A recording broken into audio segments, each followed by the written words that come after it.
Buenos días amigos, estamos otra vez aquí con ustedes para desarrollar una nueva clase de biología de este programa eh, académico preparatorio del PAP de la Universidad de San Carlos.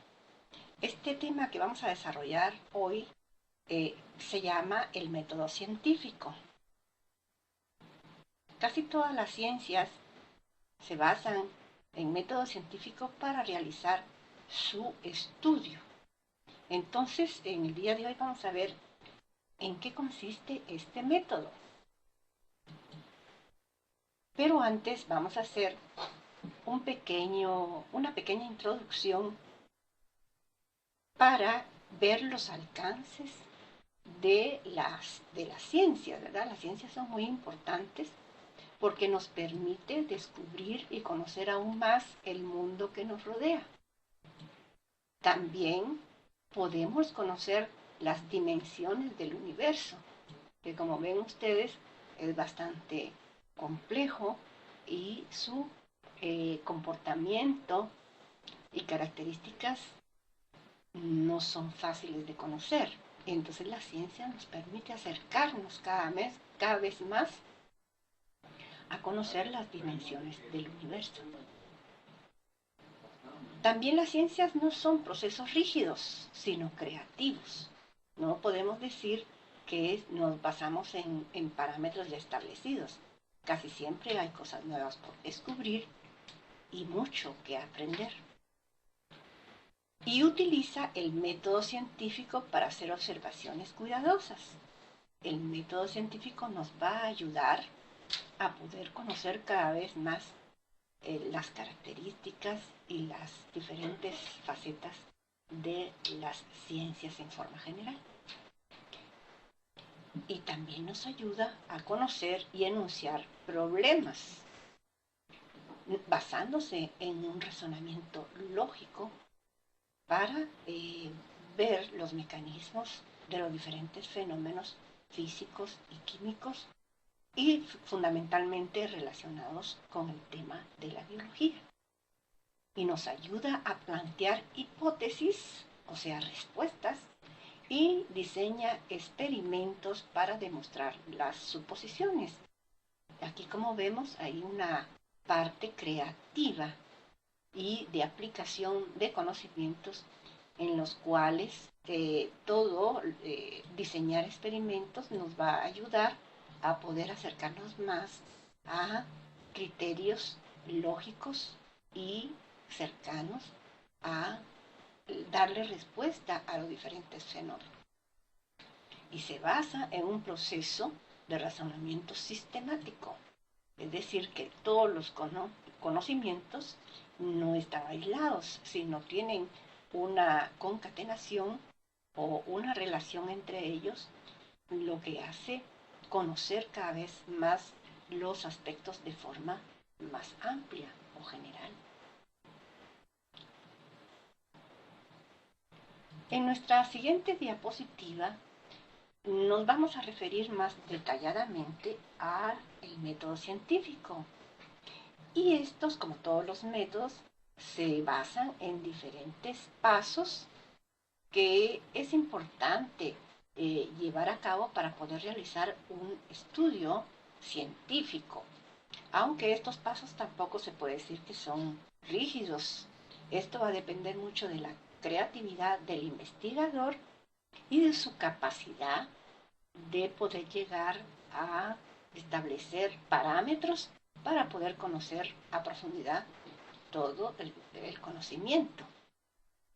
Vamos a mencionar cuáles podrían ser algunos pasos. Aquí le damos algún ordenamiento de una forma consecutiva que nos podría ayudar a poder realizar el estudio de algo, de una materia o de un aspecto científico, siguiendo estos diferentes pasos. Por ejemplo, la observación sería uno, es muy importante. Tenemos otro paso, el reconocimiento del problema, se refiere a lo que vamos a investigar. El planteamiento de la hipótesis, una posible respuesta. La experimentación, una forma práctica de demostrar el fenómeno, las conclusiones que vamos a tener al final, el desarrollo y ahí se puede establecer el desarrollo de una teoría o de un principio. Estas son las diferentes etapas o pasos del método científico. Empecemos pues a ver cada uno de estos aspectos. Pero aquí tenemos un diseño donde se nos plantea los diferentes pasos. Como ustedes pueden ver, realizar una pregunta, realizar una investigación de fondo, construir una hipótesis que no sigue rígidamente los pasos que habíamos propuesto al principio.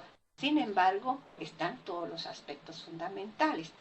En diferentes libros de texto, otros materiales, ustedes van a poder encontrar diferentes diseños de los pasos del método científico y ustedes verán que no son rígidos, sino pueden tener variantes, pero en el objetivo, o sea, en lo profundo, están los aspectos importantes. Aquí tenemos un modelo simplificado de las etapas del método científico. Vamos entonces a nuestra siguiente diapositiva y vamos a hablar más en detalle qué es la observación. Bueno, es una habilidad de ver la naturaleza de una manera crítica. Hemos dicho que en la naturaleza podemos observar muchos fenómenos físicos, químicos y biológicos, pero muchas veces pasan desapercibidos. Sin embargo, cuando se va a hacer una observación, aquellos detalles, por pequeños que parezcan, son importantes. Y el investigador que va a llevar esta parte del método científico tiene que tener una gran capacidad para ver, o sea, la habilidad de ver la naturaleza de una manera crítica. No de una manera superficial, sino de una manera más profunda que le permita conocer aspectos más en detalles de este paso. Las observaciones pueden ser cuantitativas y cualitativas. Es decir, que hay aspectos que son contables y se puede llevar un registro de todos aquellos, una medida, el peso, una talla, la temperatura, la presión, etcétera. Hay muchos aspectos que son contables y estos aspectos son muy importantes en relación a la parte de la investigación. Y los aspectos cualitativos son aquellos que no son contables, pero que tienen propiedades importantes de la materia y de todos los fenómenos en general. Y también son llevados al registro. Hay que contabilizarlos, hay que registrarlos y hay que establecer las mayor características posibles de lo que vamos a investigar.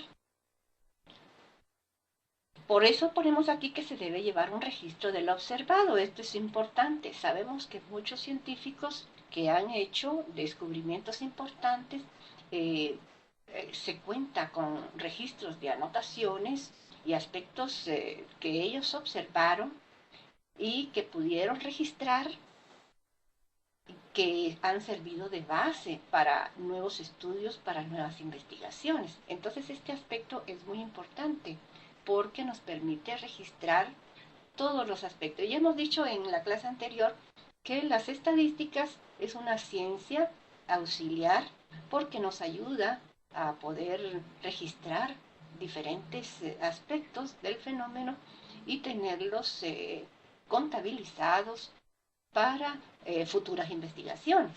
Entonces, en este aspecto es la habilidad del investigador de poder registrar y poder determinar lo observado con mayor detalle. Y hay que tener en cuenta las variables. Muchas veces se hace una investigación y cuando se quiere demostrar falla. ¿Por qué? Porque algunas variables, algunas de las características de lo demostrado, pues no se cumplen. y es porque no hemos tomado en cuenta todas las variables. Las variables pueden ser la temperatura, la presión, puede ser el ambiente contaminado, y entre muchos aspectos. O sea, para el investigador tiene que tener en cuenta todas las variables posibles para que se cumpla la investigación que se ha efectuado. Vamos a ver en qué consiste entonces el planteamiento del problema, que es otro de los pasos del método científico. El planteamiento del problema, cuando uno va a hacer una investigación, tiene que determinar qué parte del fenómeno nos preocupa, qué es lo que queremos conocer y qué parte de ese fenómeno vamos a investigar.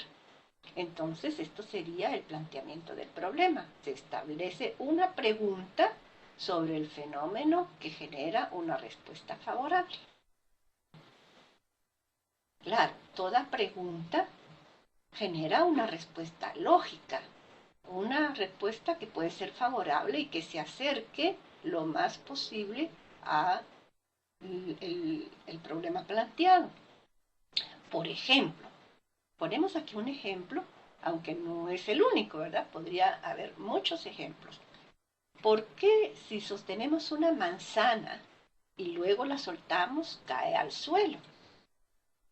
Bueno, esta es una pregunta que se hizo Newton hace muchísimos años y que él se puso a pensar cuál sería el fenómeno de que la manzana podría caer al suelo, porque podría caer en otro lugar, ¿verdad? Si la Tierra es redonda, pues nos podemos imaginar que podría caer en otro lugar, sin embargo siempre va a caer al suelo. Entonces, pero ante este fenómeno que vemos aquí, se establece una respuesta, ¿verdad? Debe haber una deducción lógica que dé respuesta a este interrogante. Y eso es lo que se llama hipótesis. Pero esto lo vamos a ver después. Entonces, toda pregunta conlleva a una respuesta. Y esta respuesta debe de acercarse lo más posible a la lógica.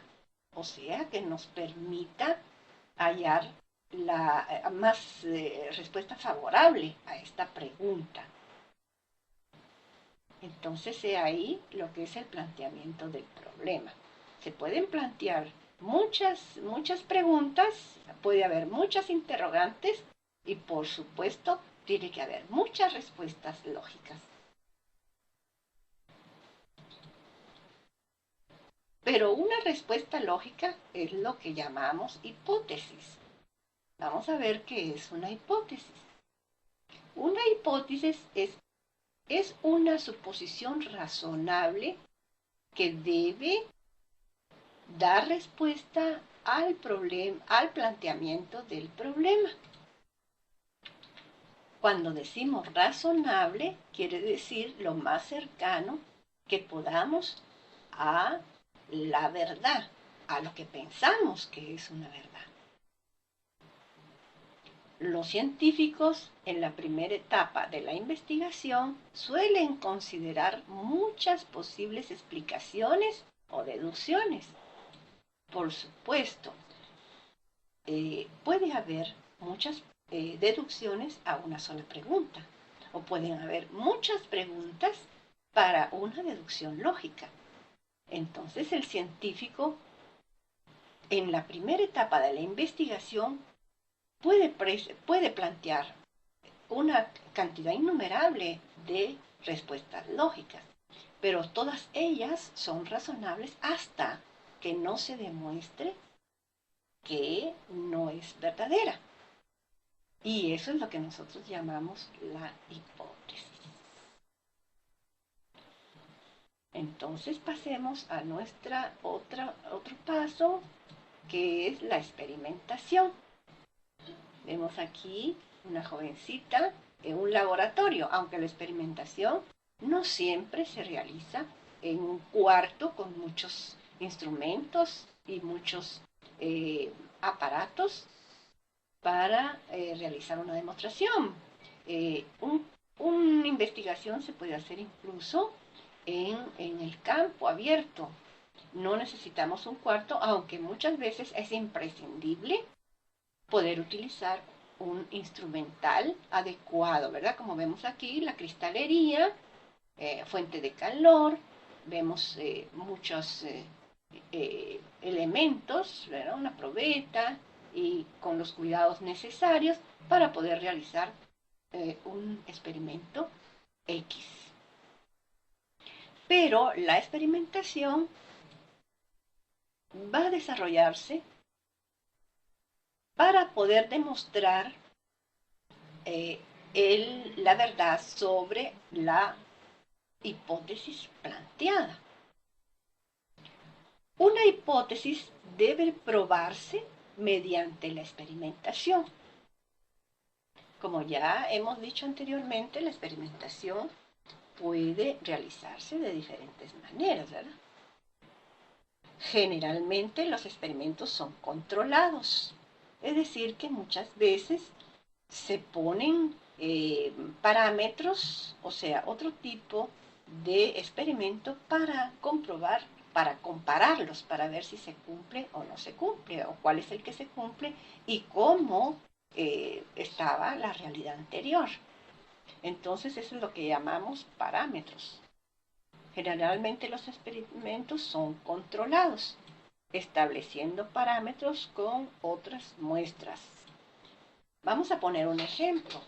Muchas veces cuando en los hospitales se prueban algunos medicamentos, se utilizan determinados organismos, podrían ser bacterias, ratones, etcétera, para comprobar la efectividad de determinadas sustancias en el organismo y ver cómo evolucionan estos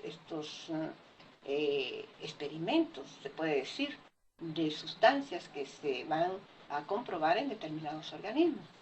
Entonces siempre se deja un grupo de organismos que no están eh, con los efectos de esta sustancia y otro grupo en el cual sí se va a aplicar.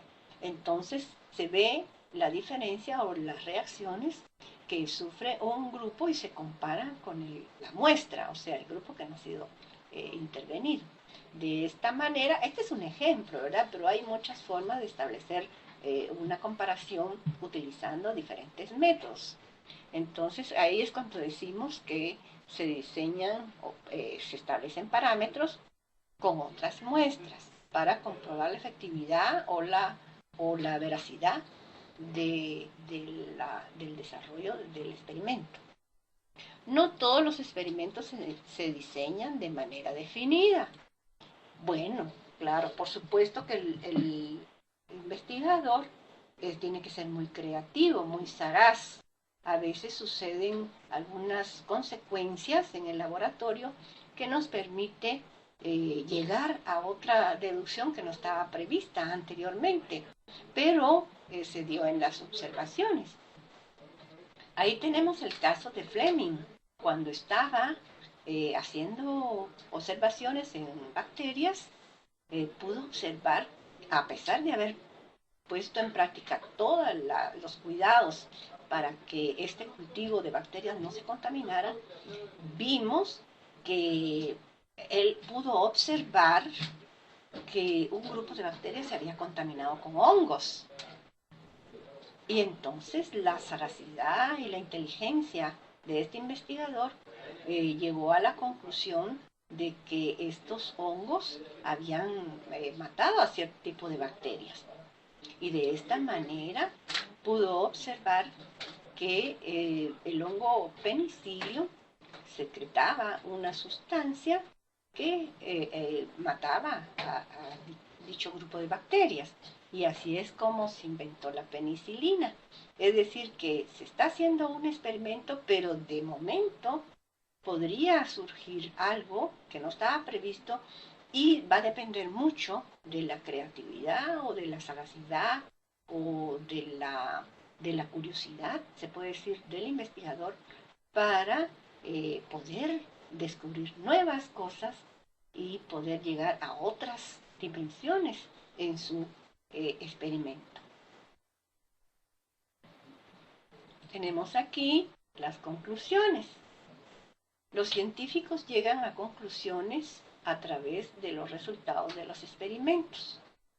Claro, por supuesto que todo esto lleva a una investigación.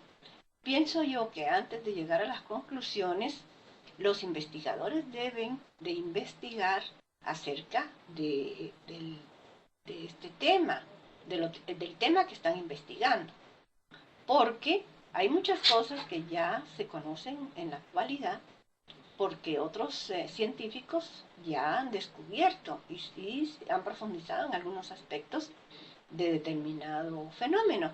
Entonces, hay que investigar, hay que ver a qué conclusiones llegaron otros científicos, qué tanto profundizaron en los diferentes aspectos de ese tema, para entonces al final, ya con nuestras propias deducciones, nuestras propias observaciones y todas las investigaciones que fueron posibles por diferentes investigadores, llegar entonces a las conclusiones. Entonces quiere decir que los científicos llegan a conclusiones a través de los resultados de los experimentos y también de otras investigaciones. La hipótesis debe someterse entonces a prueba a través de muchos experimentos que den resultados consistentes.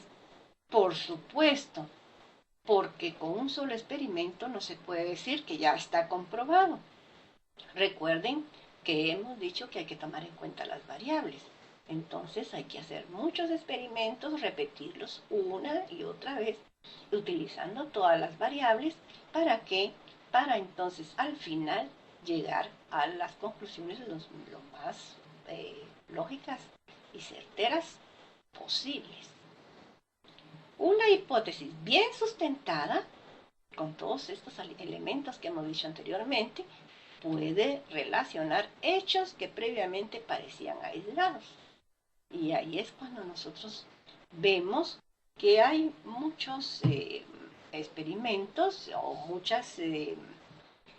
muchos aspectos científicos que hoy en día se conocen, como por ejemplo la fuerza de gravedad, que hizo posible que aquel experimento de Newton, en cual la manzana cae al suelo debido a la fuerza de gravedad, va vinculada a otras áreas, o sea, no solamente con el hecho de la manzana. Es lo que motiva, digamos, que nosotros nos mantengamos en la Tierra, en un lugar definido, y todos los aspectos de la Tierra.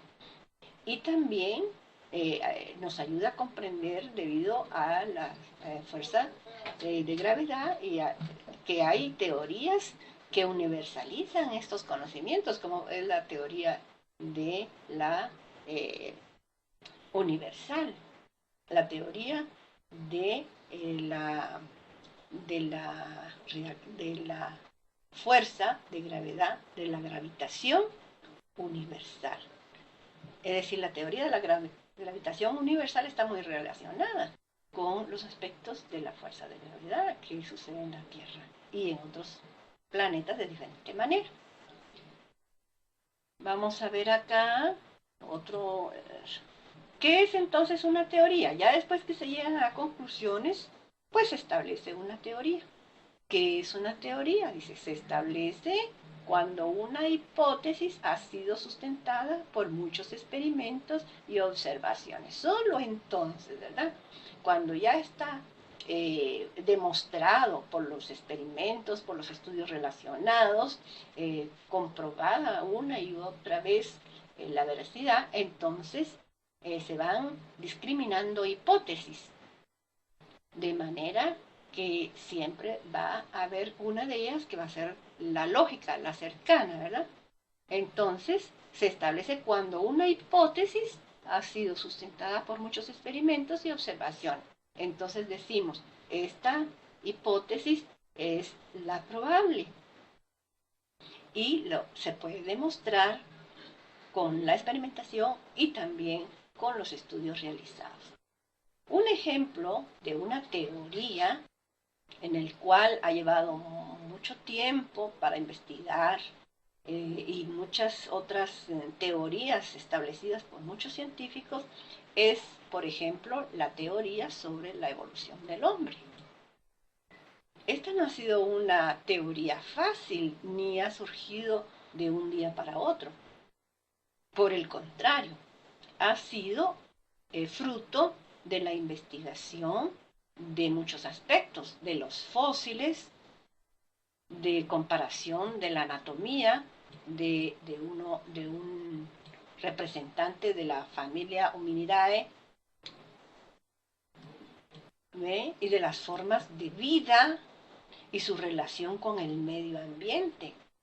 Entonces, muchos aspectos han tenido que ser investigados para conformar esta teoría. Ya sabemos que esta teoría no es fruto de una sola persona, sino es la investigación profunda en mucho tiempo, en muchas etapas, para llegar a establecer una teoría acerca de la evolución, del el origen y la evolución del hombre. Esta sería una teoría, pero sabemos que hay muchas teorías. A ver, ¿conocen ustedes otra teoría? Bueno, si la conocen, empiecen a eh, conocer quiénes fueron los que investigaron y de qué manera se llegó a las diferentes conclusiones. Pero en este momento vamos a ver qué diferencia hay entonces entre una teoría y un principio. Debe haber alguna diferencia, ¿verdad? Una teoría es algo que se demuestra con la veracidad de muchas hipótesis. Pero ¿cuándo será que esta teoría pasa a ser un principio? Veamos. Una teoría que con el paso del tiempo ha generado predicciones válidas de uniformidad invariable y es de aceptación universal, se domina principio. Por ejemplo, los principios de Mendel. Este sería otro ejemplo. Bueno, quiere decir que si una teoría puede ser cambiable, no es, ya hemos dicho que todas las ciencias no son rígidas. A medida que se van conociendo nuevos aspectos, pues las diferentes ciencias se van ampliando y se van profundizando en los conocimientos y muchos aspectos se van cambiando. Entonces, lo que en una época parecía ya establecido, puede ser que con nuevos descubrimientos, nuevos usos de tecnología moderna, estos conocimientos se han ampliado y ha sido posible entonces modificar o agregar aspectos de una teoría anterior. Pero si esa teoría se mantiene durante mucho tiempo, como dice acá, con el paso del tiempo, y ha generado predicciones válidas de uniformidad invariable, es decir, que se mantiene con el tiempo esa teoría por su veracidad y es de aceptación universal, quiere decir de que ya es reconocida mundialmente, se denomina entonces principio. Y ponemos aquí un ejemplo, el principios de Mendel. Bueno, aquí tenemos Mendel. Ustedes saben que Mendel lo llamamos el padre de la genética, porque haciendo investigaciones en, en su jardín, él pudo establecer las leyes o principios de Mendel, que son principios básicos para entender todo lo relacionado con la genética. La genética es la ciencia que se ocupa de ver todo lo relacionado con la herencia. Con la herencia, o sea, todas las características que pasan de los padres a los hijos. Y entonces Mendel fue un gran observador. Vemos que en la época en que él vivió todavía no existían muchos aparatos como existen hoy, o sea, el microscopio, a separar estructuras celulares. En esta época, solo con la observación, él pudo establecer los principios básicos de la genética, que hoy en día se mantienen y son, digamos, la parte fundamental para poder realizar estudios más profundos de la genética que hoy en día se han desarrollado y se conocen con más profundidad. Entonces, ahí tenemos que es un principio.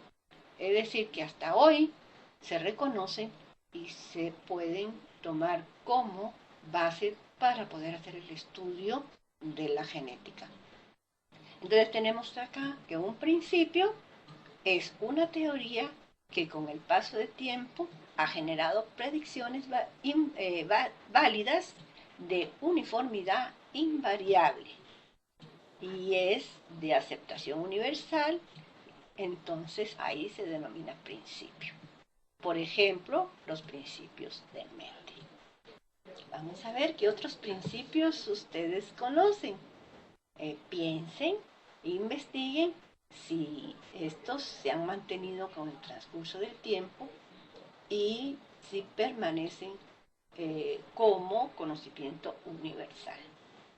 Bueno, entonces aquí ya hemos llegado al final de nuestra clase. Esperamos que la hayan comprendido y nos veremos entonces en la próxima clase. Aquí a sus órdenes, cualquier pregunta, cualquier duda. Buenos días.